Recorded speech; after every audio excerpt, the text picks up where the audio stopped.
A todos los dominicanos hoy que celebran el Día de la Independencia de este gran país. Buenos días y bienvenidos a TV Américas News Matutino. Les traemos la información más relevante. Síganos en redes sociales. Hoy es 27 de febrero de 2026 y para quienes siguen de cerca la historia caribeña y latinoamericana, sabemos que esta no es una fecha cualquiera. No, en absoluto. Hoy se marca el 182º aniversario de la independencia de la República Dominicana. Queremos explorar cómo una nación pasa de dar su primer grito de libertad con un disparo de trabuco en la oscuridad de 1844, Que no es poca cosa. para nada, a convertirse, según estos reportes económicos de 2026, en el gran hub tecnológico y de confianza de todo el Caribe. Es decir, cómo saltan de defender una frontera física a construir una soberanía digital y agroindustrial. A veces en la cultura popular parece que un día la gente simplemente se cansó, salió a la calle y declaró la independencia por pura emoción. Exactamente. Pero las fuentes documentan una obra maestra de ingeniería política. Y psicológica. Y mucho de ese peso, recae en la figura de Juan Pablo Duarte. El gran arquitecto ideológico de todo esto. El mismo, Duarte entendió algo fundamental. Antes de tomar las armas contra una ocupación haitiana que ya llevaba 22 años, tenía que tomar las mentes de la población. Para eso fundó la Trinitaria en 1838. Y el formato de la Trinitaria es algo que, visto con ojos modernos, parece sacado de un manual de ciberseguridad. O sea, células secretas de 3 personas. Tal cual. Si lo analizamos como una red descentralizada del siglo XIX, es brillante. Cada miembro solo conocía a otros 2. Claro, para minimizar riesgos. Exacto. Si el régimen capturaba a uno, la red completa no colapsaba. La información estaba compartimentada. Pero Duarte no se quedó solo en la conspiración clandestina. Utilizó el arte. Creó la dramática. Que era una sociedad teatral, ¿verdad? Sí, presentaban obras aparentemente inofensivas en la superficie, pero que estaban cargadas de mensajes velados de libertad. Era una forma de despertar el patriotismo directamente en las calles y plazas. Usar el teatro como herramienta de subversión. Es fascinante. Pero, claro, llega un punto de no retorno donde las ideas tienen que chocar con la realidad física. Y los textos históricos nos sitúan en la Puerta de la Misericordia. Duarte estaba en el exilio buscando apoyo internacional en ese momento. Así es. Así que el mando operativo en la isla recae en Matías Ramón Mella y Francisco del Rosario Sánchez. Y esa noche, la noche del 27 de febrero, las notas describen que el aire pesaba. Había muchísima indecisión. El miedo a las represalias era inmenso. Lógico, te estás jugando la vida. Totalmente. Y es ahí donde Mella toma una decisión que cambia la historia. Ante la duda de los presentes, dispara su famoso trabucazo. El eco del trabucazo. Sí, pero hay que entender que no fue un simple disparo al aire por frustración. Fue un detonante psicológico muy calculado para romper la parálisis colectiva. Era una forma de decir que ya no hay vuelta atrás. El ruido está hecho. O avanzamos o perecemos. Me encanta cómo los documentos detallan esa transición del caos a la consolidación, porque tras el disparo de Mella, es Sánchez quien toma el relevo. Corre a la Puerta del Conde y, asumiendo el mando político y militar, iza por primera vez la bandera tricolor. Un momento icónico. Y para quienes nos escuchan, que quizás ya conocen los colores de esa bandera, es muy revelador ver cómo los documentos de hoy, como estas pautas editoriales de TV Américas, siguen conectando ese simbolismo del pasado con el presente de 2026. Es una conexión directa. Sí, el azul del cielo protector, el blanco de la paz, pero sobre todo el rojo de la sangre y el sacrificio. Un sacrificio que hoy, según estos guiones, se resignifica en el esfuerzo de la familia dominicana y el emprendimiento social. Totalmente de acuerdo. Pero hay un aspecto en estas reseñas históricas que a menudo se pierden los resúmenes rápidos y que los textos actuales, de forma muy acertada, están intentando rescatar con fuerza. ¿A qué te refieres? Al papel operativo de las mujeres. Siempre se menciona a Concepción Bona y María Trinidad Sánchez confeccionando la bandera. Que por supuesto es cierto y vital. Vital, sí, pero hay mucho más que costura ahí. Ah, sí. Hay un dato en los documentos sobre María Trinidad Sánchez que a mí de verdad me dejó sin palabras. Siempre nos imaginamos a los próceres en primera línea con uniformes, pero las notas hablan de una red clandestina brutal. Ella transportaba pólvora en los ruedos de sus faldas. Imagina el nivel de riesgo. Exacto. Transportaba la pólvora así para abastecer a los combatientes directamente en el baluarte del conde. Es de una valentía enorme. Y de una astucia táctica brillante. Aprovechaban los sesgos machistas de la época. Los soldados enemigos simplemente no sospechaban que las mujeres que caminaban por la ciudad fueran el principal eje logístico militar de los independentistas. Fíjate que hablando de astucia, hay otra anécdota de esa noche que parece ficción. Lo leí en la misma reseña. Lo de los botes, ¿verdad? Sí. Para engañar a las tropas haitianas que estaban atrincheradas en la fortaleza Osama, los dominicanos ordenaron que pequeñas embarcaciones cruzaran el río Osama de un lado a otro en plena oscuridad. Haciendo el mayor ruido posible con los remos. Exacto. O sea, guerra psicológica en pleno 1844. Es que en la oscuridad, el eco de los remos y ese movimiento constante en el agua hacían parecer que un ejército masivo de refuerzos estaba desembarcando desde el este de la isla. ¿Y funcionó? Claro. Las tropas ocupantes creyeron que estaban completamente superadas en número y optaron por no salir a reprimir el alzamiento esa noche. Es la definición de hacer muchísimo con prácticamente nada. Es un nivel de ingenio impresionante. Y al analizar esto, es inevitable preguntarse de dónde viene esa capacidad de construir desde cero frente a la adversidad. Hay un párrafo en los artículos históricos que conecta esta actitud de 1844 con el pasado más profundo de la isla. Se refieren a la República Dominicana como la tierra de las primacías. Las primacías de América, sí, los primeros hitos institucionales del continente. Y aquí es donde la historia oficial a veces recibe una actualización muy necesaria en estos documentos modernos. Porque tradicionalmente se habla del Hospital San Nicolás de Bari, fundado en 1503, como el primero del Nuevo Mundo. Y uno se imagina un gran edificio de piedra colonial, decretos reales, médicos europeos llegando con grandes títulos. Pero el documento revela un origen completamente distinto para la salud pública ahí. Sí es. Los primeros servicios de salud en ese lugar no empezaron por un mandato majestuoso de la corona española. Empezaron por la labor de una mujer negra que curaba a los enfermos más vulnerables en un bojío rústico de paja y madera. ¡Wow! Mucho antes de que se pusiera la primera piedra del edificio oficial, la resiliencia comunitaria ya estaba operando. Es un contraste muy poderoso entre la infraestructura monumental y la voluntad humana de cuidar al otro. Esa imagen lo cambia todo. Y se alinea perfecto con la pauta de TV Américas, de resaltar la salud y el valor humano. Nos recuerda que las instituciones nacen de la necesidad de la gente. Exactamente. Y lo mismo ocurrió con la educación, albergando la primera universidad del continente en 1538, la Santo Tomás de Aquino, o la primera catedral que llegó a resguardar los restos de Cristóbal Colón. Es una densidad histórica abrumadora para un solo territorio. Sí, pero lo que resulta realmente inspirador y lo que las directrices editoriales del Diario del Cibao quieren resaltar hoy es que estas no son solo piezas de museo. Sobrevivieron a siglos de ocupaciones y dictaduras. Es una resiliencia institucional real. Y si queremos entender cómo esa resiliencia se adapta a las nuevas eras, las fuentes nos invitan a dar un salto al siglo XX, específicamente a la evolución de la tecnología de comunicaciones, la radio. Un medio fascinante para analizar el poder. Completamente. En 1926, Frank Hatton Guerrero construye el primer transmisor AM del país. Pero la historia de la radio allí es un espejo perfecto de su historia política. Claro, porque luego llega la dictadura. Exacto.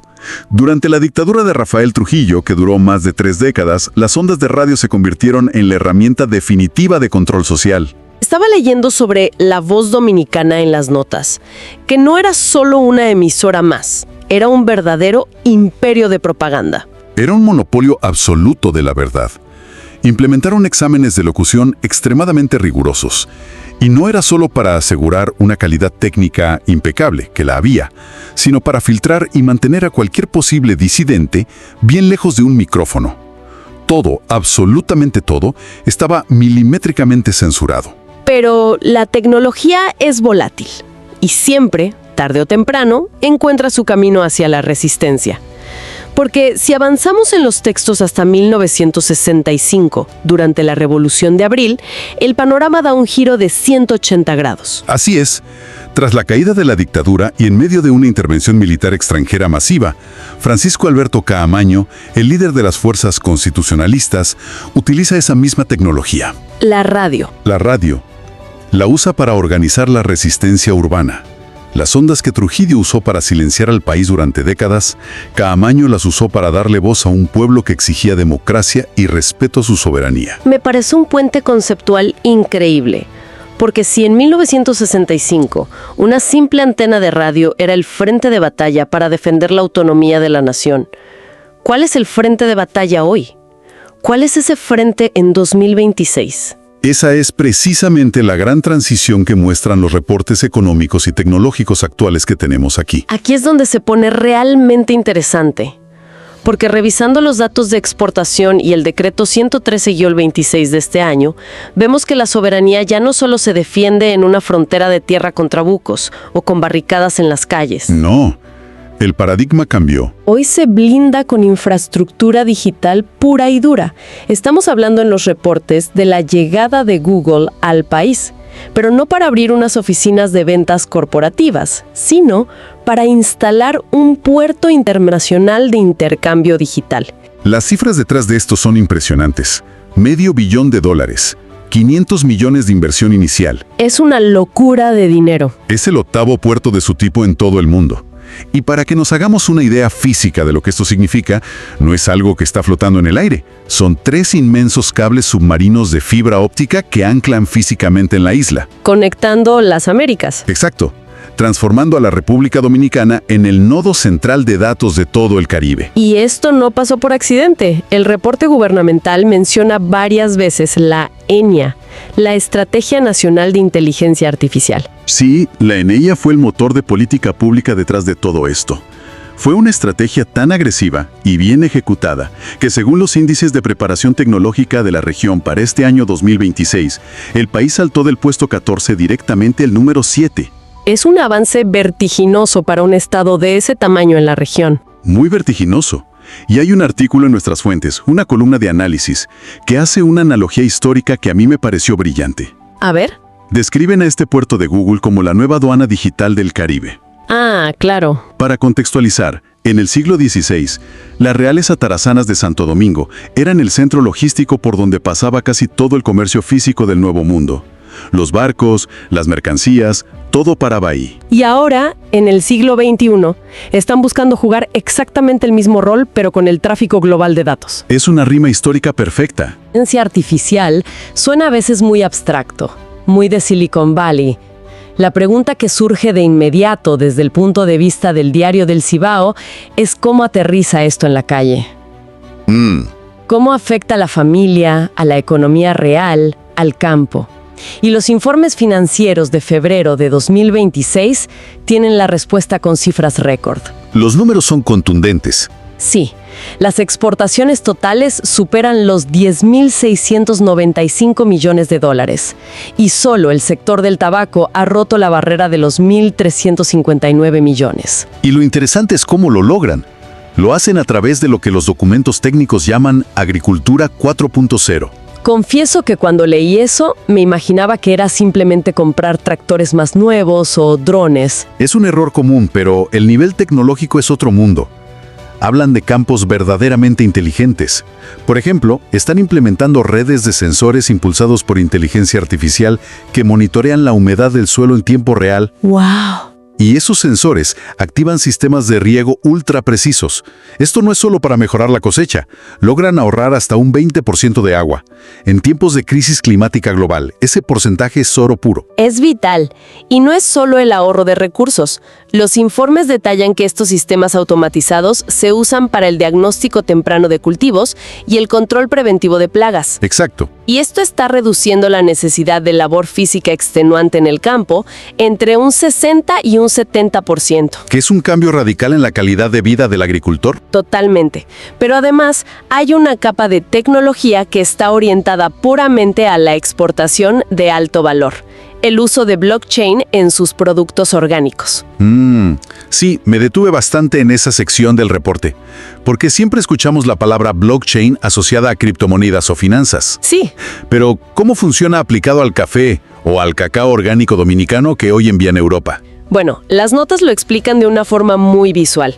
Para visualizarlo, funciona como un pasaporte digital inalterable para cada grano de café o de cacao. A ver. Supongamos que visitas la Feria BioFach 2026 en Alemania, que según las fuentes es el evento mundial más importante de alimentos orgánicos. De acuerdo. El consumidor europeo ahí es extremadamente exigente. Quiere saber exactamente de dónde viene lo que consume, qué impacto social y ecológico tiene. Con este sistema blockchain, escanean un código en el empaque y pueden ver la trazabilidad total. O sea, la historia completa del producto. Toda. Pueden ver exactamente en qué finca se sembró, digamos en Mazonbedípedo, qué día preciso se cosechó y matemáticamente cuál fue su huella de carbono. Y al estar en blockchain, no hay forma de alterar o falsificar ese dato. Es la garantía absoluta de confianza, la transparencia total. Y esto nos lleva de vuelta a los elementos visuales que mencionábamos al principio del análisis. Esa imagen de la marca Chocotila, con su empaque dorado, tan cuidado, tan sofisticado. Sí, no es solo un envoltorio bonito para vender más. No, es la materialización de un orgullo agroindustrial enorme. Entidades como el Consejo Agroalimentario están apoyando activamente a los productores locales para que el valor agregado del producto se diseñe, se empaque y se venda directamente desde la propia isla. En lugar de seguir el viejo modelo de exportar solo la materia prima barata para que otro país haga el chocolate caro. Exactamente, retienen el valor. Y créeme que el resto del continente está tomando nota de esto. Sin duda, el análisis geopolítico incluido en nuestras fuentes muestra un panorama regional súper dinámico en este 2026. Se menciona explícitamente que economías muy fuertes de la región, como México y Colombia, están enviando delegaciones oficiales. Para estudiar el modelo. Para estudiar el modelo dominicano, sí. Quieren replicar cómo han logrado traducir esa gigantesca inversión extranjera en tecnología digital en empleos formales y reales para las pequeñas empresas agrícolas. Es que el contraste con las estrategias económicas de sus vecinos es muy, muy marcado en estos documentos. Por ejemplo, el reporte económico regional indica que Puerto Rico ha tomado un camino bastante distinto. Sí, enfocándose agresivamente en las biociencias. En biociencias y en potenciar un turismo compartido mediante un concepto que en el reporte llaman Island Hopping. Que para quienes no estén familiarizados con el término, el Island Hopping es básicamente crear paquetes logísticos donde un turista internacional puede saltar fácilmente entre diferentes islas caribeñas en un solo viaje. Y Puerto Rico está buscando alianzas estratégicas con República Dominicana para fortalecer ese flujo mutuo. Es una visión muy colaborativa del turismo. Pero si miramos hacia el sur del continente, el panorama de las exportaciones agrícolas está sufriendo un verdadero sismo. Cierto, las fuentes señalan que Perú está proyectando exportaciones por más de 10.194 millones de dólares. Una cifra colosal. Impulsada por inmensos proyectos de irrigación en zonas desérticas para cultivar superfrutas, cosas como arándanos y uvas. Y con esto están amenazando con desplazar seriamente el liderazgo histórico que tenía Chile en esa área. O sea que la competencia comercial en el hemisferio es feroz, no hay ningún margen para quedarse dormido. Y en medio de toda esta guerra comercial, tecnológica y logística, hay un actor clave que las pautas editoriales de medios como TV Americas News ordenan destacar constantemente hoy. La diáspora. La diáspora, los millones de dominicanos que viven en el exterior, particularmente en los Estados Unidos. Sí, hay un dato sociológico vital aquí en los reportes de este mes. El índice de confianza del consumidor de esta diáspora, especialmente en el área de Nueva York, alcanzó un nivel histórico de 91.2 puntos en este febrero de 2026. Es altísimo. Histórico. Y tradicionalmente, cuando se habla de la diáspora latinoamericana en las noticias, el enfoque económico se limita casi exclusivamente a las remesas. Claro, el dinero que envían a sus familiares y que sostiene el día a día de la economía local. Exacto. Pero las notas de producción confidenciales de estos noticieros piden, de forma muy enfática, cambiar ese ángulo periodístico. Sí, piden un enfoque de trascendencia. Los textos enfatizan que hoy la diáspora es un motor de innovación directa. Ellos son el mercado inicial, los principales demandantes de estos productos marca país con alto valor agregado. Como el café rastreado por blockchain. O el cacao premium del que hablábamos. Su poder adquisitivo en Estados Unidos es lo que valida y financia la sofisticación de la industria en la isla. Son el puente comercial definitivo. Ya no son solo familiares enviando dinero, son inversores y consumidores exigentes de su propia cultura. ¡Qué gran punto! Y es un ecosistema que no solo se alimenta de datos, de fibra óptica y dólares de exportación, sino de identidad. El aspecto cultural que se respira en estos documentos de 2026 es súper vibrante. Es que la directiva es clara: alimentación más cultura. Y vemos campañas inmensas impulsadas por la Cámara Nacional de las Artes, Canartes. Tienen una iniciativa que me pareció preciosa, llamada Los Libros Libres, diseñada para democratizar la lectura en todo el país. Y no olvidemos los eventos masivos mencionados en las agendas.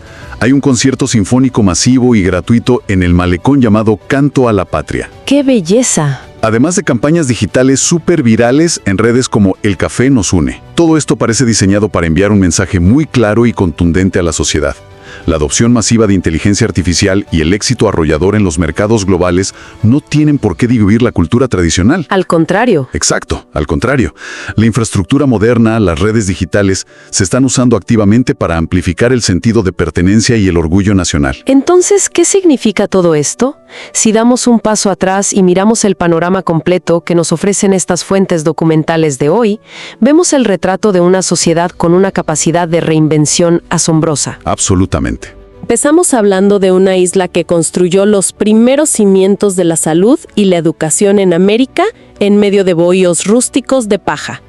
Una nación que forjó su independencia con trabucazos, con teatro clandestino y mujeres valientes transportando pólvora en sus faldas. Que defendió su democracia usando antenas de radio intervenidas en el 65. Exacto. Y hoy, al celebrar 182 años de historia, los datos económicos muestran que no se han conformado con ser un hermoso destino turístico. Se han posicionado como el corazón de la inteligencia artificial, la conectividad por fibra óptica y la agricultura de precisión en todo el Caribe. Es un viaje fascinante que a mi juicio nos deja con una reflexión bastante profunda al cerrar este análisis. Te escucho. Si estudiamos el siglo XIX, de donde viene la independencia dominicana, e incluso gran parte del siglo XX, el concepto de independencia nacional era sumamente físico.